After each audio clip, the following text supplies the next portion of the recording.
Hello friends, welcome back to Gargi classes. Indian express के explained में आज देख लेते हैं अपन कौन सा आर्टिकल डिस्कस करेंगे। आज देखो, वैसे तो 3 आर्टिकल हैं, बट एक्यूरेटली देखा जाए हमारी एग्ज़ाम पॉइंट ऑफ व्यू से, जिसके लिए आपको आंसर राइटिंग प्रैक्टिस करनी होती है, बहुत सारे कॉन्सेप्ट्स क्लियर होने होते हैं, तो उससे रिलेटेड आज देखिए तो उसमें अपना MSP मिनिमम सपोर्ट प्राइस जो होती है ना, उसका पूरा कॉन्सेप्ट अपन समझने की कोशिश करेंगे। अभी जो फार्मर्स का एजिटेशन हो रहा है उसका बेस जानने की फिर से कोशिश करेंगे। ऑलरेडी अपन जानते हैं कि ये जो कानून अभी आए हैं इनका कोई लेना देना नहीं है MSP से, बट स्टिल फार्मर्स के मन में क्या कॉन्फिडेंस की कमी आई जिसकी वजह से उनको सड़कों पे उतरना पड़ा, और वो भी स्पेसिफिकली MP, हरियाणा और पंजाब वाले रीजन में अगर स्पेसिफिकली देखी जाए तो बात। दूसरा ये भी जानने की कोशिश करेंगे कि MSP का ओरिजिन कहाँ से हुआ, कौन सा कमीशन है या फिर कौन सी बॉडी है जो गवर्नमेंट ऑफ इंडिया को रिकमेंड करता है कि क्या MSP होनी चाहिए पर्टिकुलर क्रॉप की, या पर्टिकुलर ये पल्स है या फिर सीरियल है। और ये भी जानने की कोशिश करेंगे कि 23 कौन सी क्रॉप्स हैं जिनके लिए MSP डिक्लेयर की जाती है गवर्नमेंट ऑफ इंडिया के द्वारा। तो ये सारी डिटेल आज अपन जान लेंगे तो बहुत सारे कॉन्सेप्ट्स क्लियर हो जाएंगे और आप इजीली ऑब्जेक्टिव टाइप एग्जाम्स में भी अप्रोच कर पाओगे, और सब्जेक्टिव में तो इजीली अपन करने वाले हैं ही। कंटेक्स्ट तो आपको पता है ही, जैसे नए जो अभी बिल आए हैं जिनमें कहीं ना कहीं एक बिल जो है वो APMC मंडियों को बाईपास करने के लिए है कि फार्मर्स के लिए एक लिबरल मार्केट अवेलेबल किया जाए, कि जिससे कि वो APMC मंडीज़, कौन सी, agriculture produce market committee mandis, इनकी जो मोनोपोली है उसको ख़त्म किया जा सके, और जो फार्मर है वो चाहे जहाँ पर थ्रू आउट इंडिया अपना एग्रीकल्चर प्रोड्यूस बेच सके। ठीक है, अब ये APMC मंडीज़ होती है, यहाँ पर क्या होती है, स्टेट गवर्नमेंट्स की रेगुलेशन चलती है, बट यहाँ पर आड़तियों का जो एक नेटवर्क होता है, बिचौलिए जो होते हैं, वो कहीं ना कहीं ज़्यादा मुनाफा कमा जाते हैं, बट फार्मर्स के पास में जितना उनका एक शेयर जाना चाहिए, जितना एक उनका जो मेहनताना होना चाहिए, जितना उन्होंने पूरी साल भर पैसा लगाया है उसका एक हिस्सा उनके पास जाना चाहिए, वो नहीं जा पाता। तो उस चीज़ को ध्यान में रखते हुए गवर्नमेंट ऑफ इंडिया ने ये 3 नए बिल पारित करवाए हैं, और इन 3 नए बिलों में से एक बिल है APMC मंडीज़ को बाईपास करना या फिर मार्केट को और ओपन करना फार्मर्स के लिए।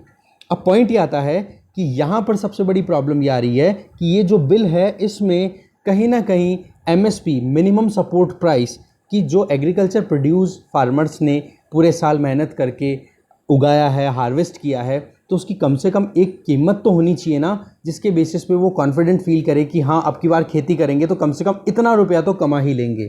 ठीक है, तभी तो खेती आगे जाकर के कोई फ़ायदे का सौदा हो पाएगा। ठीक है, रेम्यूनरेटिव एक सेक्टर बन पाएगा। बट अभी प्रॉब्लम क्या आ रही है कि इन लॉज में MSP के बारे में कोई कंसिडरेशन नहीं है, और MSP के बारे में कोई कंसिडरेशन ना होने की वजह से जो फार्मर्स हैं वो रोड पे उतर आए हैं। यहाँ पर आर्टिकल में ये कहा जा रहा है कि अगर एक सेंटेंस ऐड कर देते ना कि भाई ये जो एक्ट है इसका कोई असर नहीं जाएगा MSP पे, तो इससे क्या होता, ये बिलों को जो एंटी फार्मर कंसिडर करके फार्मर्स रोडों पे उतर रखे हैं वो कहीं ना कहीं ये क्रिटिसिज्म का सामना गवर्नमेंट को नहीं करना पड़ता, बस केवल एक सेंटेंस ऐड करने की ज़रूरत थी। तो चलिए, खैर ये अपना कॉन्टेक्स्ट नहीं है, कॉन्टेक्स्ट तो ये है अपना कि MSP है क्या और कौन डिस्क्राइब करता है। ठीक है, तो चलिए देखते हैं। सबसे पहले MSP के बारे में जानने की कोशिश करते हैं। देखो, ये जो APMC मार्केट को अवॉइड करने वाला जो बिल है इसका नाम है farmers produce trade and commerce promotion and facilitation bill. ठीक है, इसने कहीं ना कहीं APMC जो मंडीज़ हैं उनको तो बाईपास कर दिया, बट MSP को कोई स्टैट्यूटरी बैकिंग नहीं मिलती, मतलब बैक नहीं मिल रहा है। दैट मीन्स कि MSP का कोई नाम नहीं लिया गया है। अब यहाँ पर अगर कोई लॉ बन रहा है उसमें अगर MSP का नाम नहीं है, दैट उसका मतलब क्या हो गया कि MSP को कोई लीगल एक बैकिंग नहीं मिल रही है। तो इसी चीज़ को लेकर के फार्मर्स जो हैं कहीं ना कहीं टेंशन में है, चिंता में है कि MSP को अगर एक स्टैट्यूटरी टैग मिल जाता तो फार्मर्स का राइट हो जाता कि MSP आप डिक्लेयर करो ही। अगर सरकार इस चीज़ को इग्नोर भी करे ना कि MSP हम नहीं डिक्लेयर करेंगे या फिर कम कर रहे हैं, तो फार्मर्स जो हैं सुप्रीम कोर्ट या हाई कोर्ट में जा कर के या कोर्ट के दरवाजे खटखटा सकते हैं अपने खुद के अधिकारों को पाने के लिए। बट इन बिल्स में या फिर इस पर्टिकुलर बिल में MSP के बारे में कोई मेंशन नहीं किया हुआ। इस चीज़ के लिए जो हमारे एग्रीकल्चर यूनियन मिनिस्टर हैं नरेंद्र सिंह तोमर, उन्होंने कहा भी है कि इस लेजिस्लेशन का एमएसपी से लेना देना कुछ नहीं है। यहाँ पर केवल एक फ्रीडम प्रोवाइड की जा रही है फार्मर्स को कि वो अपने एग्रीकल्चर प्रोड्यूस को एपीएमसी मंडीज़ के प्रीमाइस से बाहर भी बेच सकते हैं। एमएसपी और प्रोक्योरमेंट जो है वो कहीं ना कहीं एक अलग सेपरेट इश्यूज़ हैं, तो उनको आप इसके साथ इंटरमिंगल मत करो, ये मिनिस्टर ने कहा। और अगर प्रीवियस जितने भी कंडक्ट है ना, कि जितने भी लॉज है, जितनी भी एक्टिविटी गवर्नमेंट ने की है, तो मिनिस्टर का ये स्टेटमेंट गलत भी नहीं है। अगर अपन नेशनल फूड सिक्योरिटी एक्ट 2013 की बात करें, जो कि प्रीवियसली जो कांग्रेस लेड जो यूपीए गवर्नमेंट थी उनके द्वारा लाया गया था, तो उसमें ये एक्ट लाया गया था, तो पीडीएस सिस्टम जो था ना, पब्लिक डिस्ट्रीब्यूशन सिस्टम, उसको लीगल बेसिस प्रोवाइड कर दिया गया था इस एक्ट के बेसिस पे। अब नेशनल फूड सिक्योरिटी एक्ट के अंडर में पीडीएस एक्सेस जो है, पब्लिक डिस्ट्रीब्यूशन सिस्टम, एक राइट बन के निकल के आया, एक अधिकार बन गया लोगों का, उन सभी लोगों का जो प्रायोरिटी हाउस होल्ड रहे। प्रायोरिटी हाउस होल्ड कौन से? बीपीएल वाले हो गए, अंत्योदय जो लोग हो गए, बिल्कुल लाइन में, बिल्कुल मतलब मार्जिनलाइज सेक्शन हो गए, इकोनॉमिकली वीकर सेक्शन हो गए, मतलब उन लोगों को फूड सिक्योरिटी प्रोवाइड करने के लिए ये लीगल बैकिंग मिल गई, या फिर कह सकते हैं एक लीगल बेसिस मिल गया पीडीएस सिस्टम को। इसमें क्या होता है पीडीएस सिस्टम में? 5 kilogram food grain per month एक इंडिविजुअल को सब्सिडाइज्ड प्राइस पे मिलता है। वो भी कितना? 2 रुपए पर किलोग्राम के हिसाब से वीट, और 3 रुपए पर किलोग्राम के हिसाब से राइस मिलता है। तो इससे क्या है, गांवों की टोटल पॉपुलेशन का लगभग 75% हिस्सा और शहरों की टोटल पॉपुलेशन का लगभग 50% हिस्सा जो है वो इस पॉलिसी का फ़ायदा उठा रहे हैं, और फूड सिक्योरिटी उनकी इंश्योर हो पा रही है। अब एमएसपी की अगर अपन बात करें ना, तो एमएसपी के लिए कहीं ना कहीं कोई लीगल बैकिंग नहीं है, कोई भी स्टैट्यूटरी या कोई भी एक्ट इसके लिए अभी तक पारित नहीं किया गया है। जिस तरफ हम पीडीएस की एक तरफ अगर पीडीएस की बात करें, जहां पर सब्सिडाइज्ड प्राइस के ऊपर लोग ग्रेन एक्सेस करते हैं, तो दूसरी तरफ फार्मर्स के पास में कोई लीगल राइट नहीं है कि वो ये कहे कि भाई ये हमारा अधिकार है, एमएसपी आप डिक्लेयर करो, इतनी ही डिक्लेयर करो, यही हमारे लिए फ़ायदे का सौदा हो सकता है। ऐसा कुछ बाउंडेशन फार्मर्स गवर्नमेंट के ऊपर नहीं लगा सकते, क्योंकि एमएसपी के लिए कोई लीगल बेसिस नहीं है, कोई कानून नहीं है। तो एमएसपी का बेसिस क्या है वो जान लेते हैं। देखो, गवर्नमेंट कभी भी कुछ भी काम करती है ना, तो उसकी पॉलिसी एग्जीक्यूटिव्स अपने हिसाब से डिसाइड करते हैं। दैट मीन्स एमएसपी जो है वो 100% एक एडमिनिस्ट्रेटिव डिसीजन है, मतलब प्रशासन अपने हिसाब से डिसीजन लेता है। गवर्नमेंट जो है कभी भी एमएसपी डिक्लेयर करती है ना, तो उसके लिए ना तो कोई कानून है, ना कोई उसके लिए इम्प्लीमेंटेशन के लिए प्रॉपर प्रोसीजर अभी तक फिक्स हैं। ये क्लियर किया गया है अभिजीत सेन, जो कि फॉर्मर प्लानिंग कमीशन के जो हमारा अर्स्टवाइल अभी नीति आयोग है, नीति आयोग से पहले प्लानिंग कमीशन हुआ करता था, प्लानिंग कमीशन के मेंबर रहे हुए हैं, जो कि चेयरमैन भी रहे थे जो commission for agricultural cost and price का जो कमीशन है उसका। ये जो कमीशन होता है ये ही रिकमेंड करता है गवर्नमेंट ऑफ इंडिया को कि भाई इस क्रॉप के लिए आप इतनी प्राइस रखो मिनिमम, जिस पे कि किसानों को घाटा ना हो।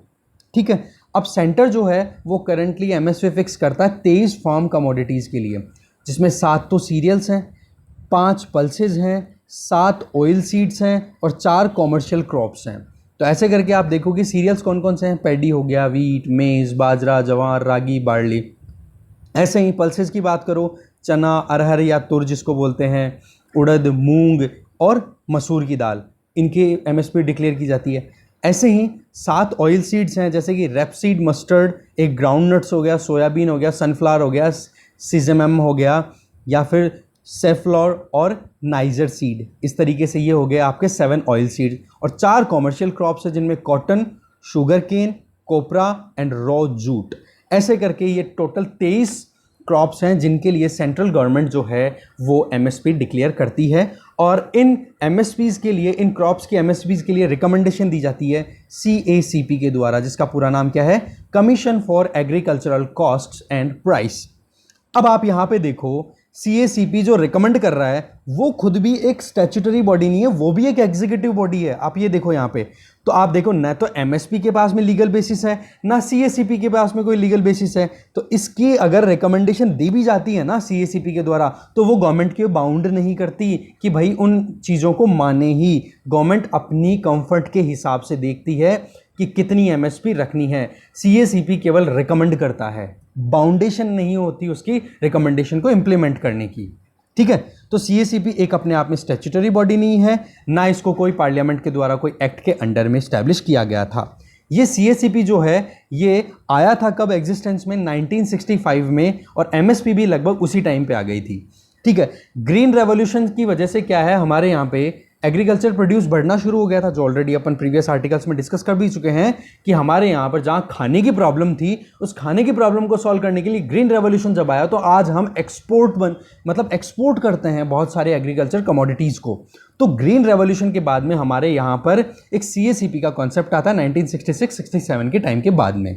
ठीक है, और CACP की अगर आप वेबसाइट पर जाके स्टडी करोगे तो वहाँ पर ये बोलता है अपने खुद के लिए कि CACP एंड अटैच्ड ऑफिस, केवल एक अटैच्ड ऑफिस है ministry of agriculture and farmers welfare, government of India. कहने का मतलब यहाँ पर ना तो कोई लीगल बेसिस है इसके पास में, केवल एक अटैच्ड ऑफिस है जो कि रेकमेंड कर सकता है MSP की बेसिस, मतलब एक MSP रेकमेंड कर सकता है इन 23 क्रॉप्स के लिए। अब डिपेंड ये करता है कि गवर्नमेंट क्या फाइनलाइज करती है, वो गवर्नमेंट की खुद की डिस्क्रिशन है, वहाँ पर CACP का कोई बाउंडेशन नहीं है। तो ये चीज़ तो जब से इस्टेब्लिश हुई है ना, ये MSP का सिस्टम हो गया या CACP इस्टेब्लिश होगा, तब से लेकर के ये चीज़ हमारे चलती आ रही है। मतलब यहाँ पर कोई भी लीगल कंपल्शन नहीं है। इवन ये भी कोई इतना कोई टारगेटेड वे में नहीं किया जा सकता कि हम प्राइवेट ट्रेडर्स को या फिर ऑर्गेनाइज्ड रिटेलर्स हैं उनको भी हम फोर्स कर सकें कि भाई आपको इस प्राइस पे ख़रीदना ही पड़ेगा। वो तो फार्मर अपने हिसाब से ही चूज़ करता है कि भाई मेरे को ढंग से MSP पे कौन दे सकता है मार्केट में पैसा, और दूसरा मेरा जो काम में जो खर्चा जितना लग गया है, जितना इन्वेस्टमेंट हुआ, उससे थोड़ा बहुत बढ़ के मिले, वो फार्मर खुद अपने हिसाब से डिसाइड करता है। तो MSP जो डिक्लेयर की जाती है उसमें क्या होता है, गवर्नमेंट खुद प्रोक्योर करती है MSP के बेसिस पे, जिससे कि एक सिक्योरिटी मिल गई फार्मर्स को। दूसरी तरफ प्राइवेट सेक्टर में जो लोग हैं, प्राइवेट जो ट्रेडर्स हैं, उनके ऊपर कोई बाउंडेशन नहीं है कि वो खरीदें ही MSP बेसिस पे जो MSP बेस जो एग्रीकल्चर प्रोड्यूस हैं उसको।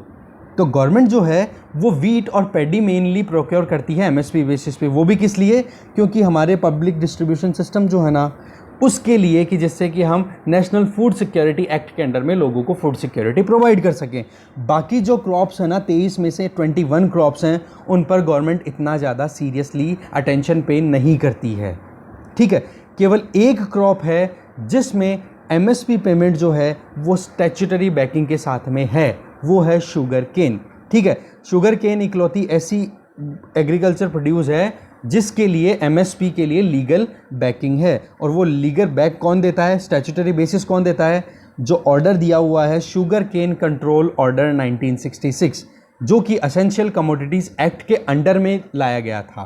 तो इस वजह से शुगर केन की प्राइस जो है वो फिक्स कर दी जाती है। तो जो शुगर केन मिल्स होती है ना, जो फैक्ट्रीज होती है जहाँ पे शुगर केन की प्रोसेसिंग होती है, वहाँ पर जैगरी बनता है और बहुत सारे प्रोडक्ट्स बनते हैं, चीनियाँ बनती हैं, मोटी चीनी, पतली चीनी, बिल्कुल बुरा चीनी, इस तरीके से आप जानते होंगे। तो वो जो प्रोडक्शन होता है, तो वहाँ से वो मिल ऑनर जो है ना, वो ही पे करते हैं इनको। तो एक तरीके से फेयर एंड रिम्यूनरेटिव प्राइस का कॉन्सेप्ट आ जाता है यहाँ पर शुगर केन में, और वो भी डिसाइड होता है अक्टूबर सितंबर के टाइम का जो टेन्योर चलता है। अभी जो टेन्योर अब जैसे अक्टूबर में शुरू होगा ना, तो अक्टूबर से लेकर के नेक्स्ट सितंबर तक डिक्लेयर कर दी जाती है प्राइसेस।